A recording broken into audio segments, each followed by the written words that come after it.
जय जय श्री राम। श्री राम की एक ऐसी गाथा जो हमें धर्म और प्रेम की शिक्षा देती है। बालक राम साधारण नहीं थे।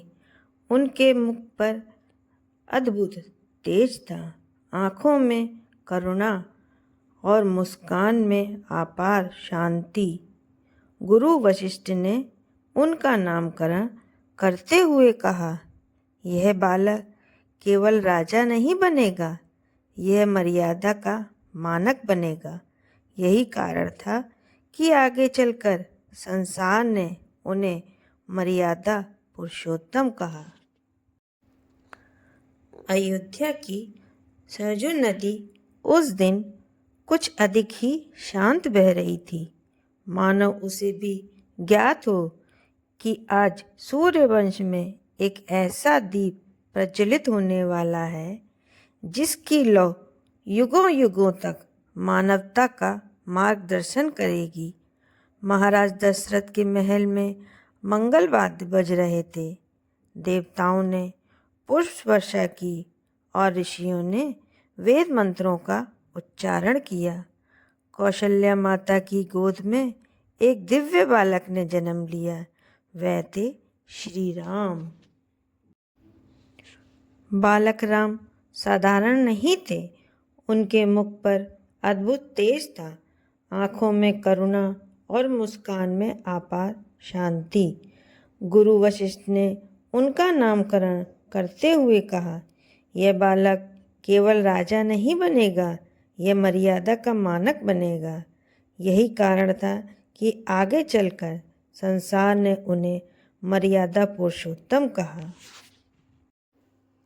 राम का बचपन अयोध्या की गलियों, राजमहल के उद्यानों और सरजू के तट पर बीता।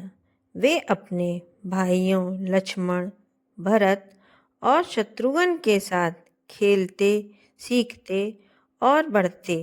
किंतु राम में बचपन से एक अलग ही गंभीरता थी। वे खेलते हुए भी अन्याय को सहन नहीं करते थे। यदि कोई बालक किसी दुर्बल को सताता तो राम शांत स्वर में उसे समझाते। गुरु वशिष्ठ के आश्रम में राम ने वेद, शास्त्र, धनुर्विद्या और नीति का अध्ययन किया। वे जितने पराक्रमी थे उतने ही विनम्र भी। ज्ञान पाकर उनमें अहंकार नहीं बल्कि और अधिक विनय आ गया। एक दिन महर्षि विश्वामित्र अयोध्या आए। उनका यज्ञ राक्षसों द्वारा बार बार भंग किया जा रहा था। उन्होंने महाराजा दशरथ से राम और लक्ष्मण को साथ भेजने का आग्रह किया।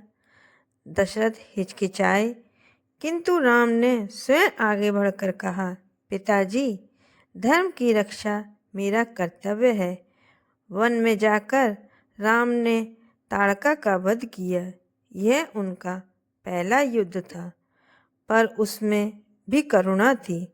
अधर्म का अंत कर उन्होंने ऋषियों को निर्भय किया।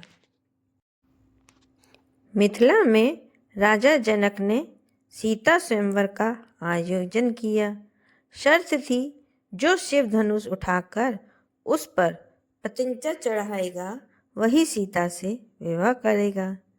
अनेक राजा असफल हुए। जब राम आगे बढ़े तो सभा में सन्नाटा छा गया। राम ने सहज भाव से धनुष उठाया।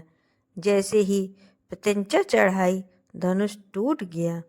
उस क्षण मिथिला ही नहीं, पूरी पृथ्वी हर्ष से गूंज उठी। सीता और राम का विवाह हुआ। दो आत्माओं का, दो आदर्शों का मिलन हुआ।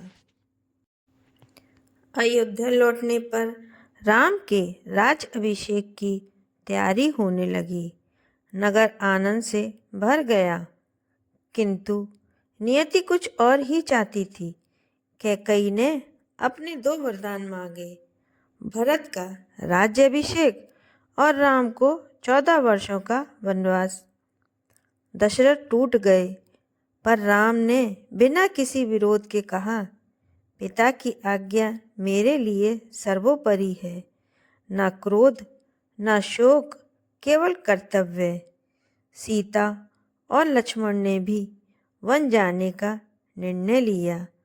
अयोध्या रो रही थी, पर राम शांत थे। उन्होंने सभी को धैर्य बंधाया। वन में राम ने एक तपस्वी का जीवन जिया। वे ऋषियों की सेवा करते, राक्षसों से उनकी रक्षा करते और प्रकृति से सीखते। सीता कुटिया में रहकर वन के जीवन का आनंद से अपनाती और लक्ष्मण सदैव सेवा में तत्पर रहते थे। पंचवटी में शूर्पणखा की घटना के बाद रावण ने छल से सीता का हरण किया। जब राम कुटिया लौटे और सीता को ना पाया तो वे पहली बार टूटते दिखाई दिए। उनका विलाप केवल पति का नहीं था, वह समस्त मानवता का दुख था। पर शीघ्र ही उन्होंने स्वयं को संभाला। शोक से नहीं, संकल्प से सीता मिलेगी, उन्होंने कहा। समुद्र पर सेतु बना। राम ने समुद्र से भी विनयपूर्वक मांगा। युद्ध आरंभ हुआ। रावण शक्तिशाली था, पर अहंकारी। राम के प्रत्येक बाण में धर्म की शक्ति थी। अंततः राम ने रावण का वध किया। यह केवल एक राक्षस की मृत्यु नहीं थी, यह अहंकार, अन्याय और धर्म का अंत था।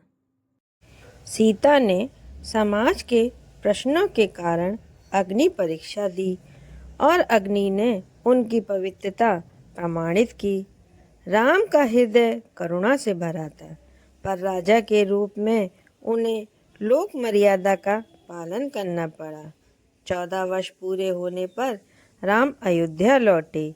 दीप जले, आकाश रोशन हुआ। यही दिवाली थी। राम का राज्य आदर्श था। कोई दुखी नहीं, कोई भूखा नहीं। न्याय, करुणा और सत्य का शासन था। राम स्वयं को राजा नहीं, सेवक मानते थे। राम का संदेश। राम केवल एक युग के नायक नहीं, वे एक विचार हैं। जय श्री राम।